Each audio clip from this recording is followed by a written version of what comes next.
শ্ৰী ধীৰাজ বৰ্মনে মোৰ Dhiraj H2O YouTube চেনেলটোলৈ আপোনালোক আটাইকে স্বাগতম জনাইছোঁ। মোৰ এই চেনেলটোৰ প্ৰথমটো ভিডিঅ'ৰ মাজলৈ আপোনালোকক মই লৈ যাবলৈ বিচাৰিছোঁ। মৰমৰ বন্ধু বান্ধৱীসকল, আজি মই আপোনালোকক মোৰ আমাৰ যিটো বেডৰুম, এই বেডৰুমটোৰ ভিতৰত থকা বস্তুবোৰ দেখুৱাবলৈ বিচাৰিম। মই বস্তুবোৰ দেখুৱাবলৈ নিবিচাৰোঁ, বস্তুবোৰক ইংৰাজীত কি বুলি কয়, বস্তুবোৰৰ আমি ইংৰাজীত কি বুলি ক'ব লাগে, সেই কথাখিনি মই আপোনালোকৰ আগত দাঙি ধৰিবলৈ চেষ্টা কৰিম। আহকচোন আমাৰ বেডৰুমৰ ভিতৰলৈ যাওঁ।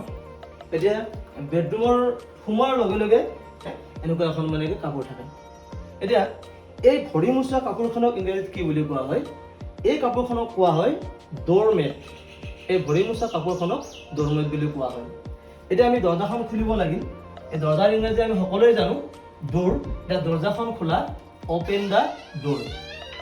এতিয়া মই যিহেতু এজন শিক্ষক মানুহ, মোৰ ড্ৰয়িং ৰুমটোৰ মই কিতাপবিলাক ৰাখিবৰ কাৰণে এনেকুৱা এটা মই এটা আলমাৰা বনাইছোঁ। একচুৱেলি এই কিতাপ য'ত ৰখা হয় এনেকুৱা চেল্ফত, এইটো কয় বুক চেল্ফ। এনেকৈ কিতাপ ৰখা যিটো আলমাৰা, এইটো কোৱা হয় বুক চেল্ফ। আমাৰ ড্ৰয়িং ৰুমত, প্ৰত্যেকৰে ড্ৰয়িং ৰুমত খিৰিকী থাকে। এই খিৰিকীবোৰক ইংৰাজীত উইণ্ড' বুলি কয়, আৰু খিৰিকীখন খোলা সেইটো হ'ব অপেন দ্য উইণ্ড'। এতিয়া মই একচুৱেলি ক'বলৈ গৈছোঁ, আমাৰ প্ৰত্যেকৰে ঘৰত এনেকৈ কি থাকে? পৰ্দা থাকে। এই পৰ্দাক ইংৰাজীত কি বুলি কয়? কাৰ্টেন্স। পৰ্দাক ইংৰাজীত কয় কাৰ্টেন্স। আৰু এই পৰ্দাবোৰ য'ত ওলমাই ৰখা হয় এইডালক কোৱা হয় কাৰ্টেন ৰেল। এইডালক কোৱা হয় কাৰ্টেন ৰেল। এটা কথাটো হ'ল যে পৰ্দাখন টানি দিয়া, ইয়াৰ ইংৰাজীটো হ'ব ড্ৰ দ্য কাৰ্টেন্স। পৰ্দাখন টানা, ড্ৰ দ্য কাৰ্টেন্স। আমাৰ প্ৰত্যেকৰে ঘৰবোৰত কি কৰে? পঢ়াৰ সোমোৱাৰ কাৰণে এনেকৈ কি কৰা হয়? খিৰিকীবিলাকৰ ওপৰত এইটো ভেণ্টিলেশ্যন বুলিও কোৱা যায়, ভেণ্টিলেশ্যন থাকে। একচুৱেলি এইবোৰক ইংৰাজীত কোৱা হয় স্কাইলাইট।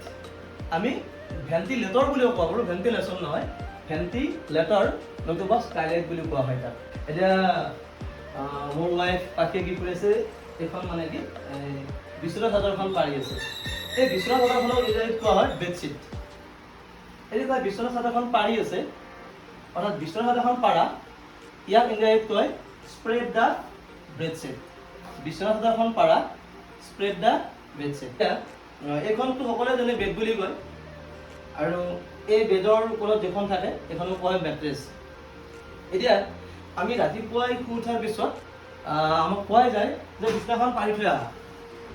বিচনাখন পাৰা তাক কোৱা হয় মেক দ্য বেড। বিচনাখন পাৰা, তাৰ ইংৰাজী হ'ল মেক দ্য বেড। আৰু কি হয়, কেতিয়াবা বিচনাখন জাপি থ'ব লগা হয়। এই জাপি থোৱা ইংৰাজী হ'ল fold the bedsheet. Fold the bedsheet, বিচনা চাদৰখন জাপি থোৱা। এতিয়া আমাৰ প্ৰত্যেকৰে ঘৰতো গাৰু থাকে। এই গাৰুক কোৱা হয় পিলো। কিন্তু এই যে গাৰুৰ কভাৰ, এইটোক কোৱা হয় পিলো কেছ। পিলো কেছ বুলিও কয়, নতুবা পিলো শ্লিপ বুলিও কোৱা হয়। গাৰুটোক কোৱা হয় পিলো, আৰু গাৰুৰ কভাৰটোক কোৱা হয় পিলো কেছ। এটা ডেঞ্জাৰ প্ৰাণী, মহে কামুৰিলে আমাৰ বেমাৰ হয়। মেলেৰিয়া, মাকি এনফিলিছ মহে কামুৰিলে মেলেৰিয়া বেমাৰ হয়। এই মহৰ পৰা বাচিবলৈ প্ৰত্যেক ঘৰ মানুহৰ ঘৰত এনেকুৱা মহৰি, আমাৰ নলবাৰী ভাষাত মহৰি বুলি কয়, আৰু ইয়াক লিখিত ভাষাত আঁঠুৱা বুলি কয়। এই মহৰি বা আঁঠুৱাৰ ইংৰাজী হ'ল মস্কিউটো নেট। মহৰি বা আঁঠুৱা ইংৰাজী হ'ল মস্কিউটো নেট। এতিয়া এই গৰমত আমাৰ ফেনবোৰ অফ হৈ আছে। ফেনখন দিয়া, এইটোৰ ইংৰাজী হ'ল ফেনখন দিয়া, switch on the fan. Switch on the fan. এতিয়া মই ভিডিঅ' কৰি আছোঁ, ফেনৰ শব্দটো বহুত, গতিকে ফেনখন বন্ধ কৰিব লাগিল। তাৰ ইংৰাজী হ'ল switch off the fan. Switch off the fan, তাৰমানে ফেনখন বন্ধ কৰা। এতিয়া আৰু প্ৰত্যেকৰে ঘৰত এনেকুৱা এখন আইনাৰ লগত লাগি থকা এখন টেবুল থাকে, আৰু এইখনক কোৱা হয় ড্ৰেছিং টেবুল। যিখন নহ'লে কি হয়, তিৰোতাবোৰে বা ছোৱালীবোৰে কেতিয়াও ভালদৰে সাজি কাচি যাব নোৱাৰিব। এখন অত্যন্ত প্ৰয়োজনীয় বস্তু বেডৰুমত, সকলোৰে ঘৰত থাকিব লাগিবই। ড্ৰয়িং ৰুমত আৰু বিভিন্ন ধৰণৰ বস্তু থাকে, আৰু ভিডিঅ'টো দীঘল হৈ যোৱাৰ ভয়ত মই সেইবিলাক বস্তুৰ ইংৰাজী আজি নকওঁ। পৰৱৰ্তী সময়ত ড্ৰয়িং ৰুমত যিবিলাক সৰু সৰু বস্তু থাকে, খোৱা পিহা আদি কৰি এই সকলোবিলাক বস্তুৰ ওপৰত মই আকৌ এটা ভিডিঅ' বনাম।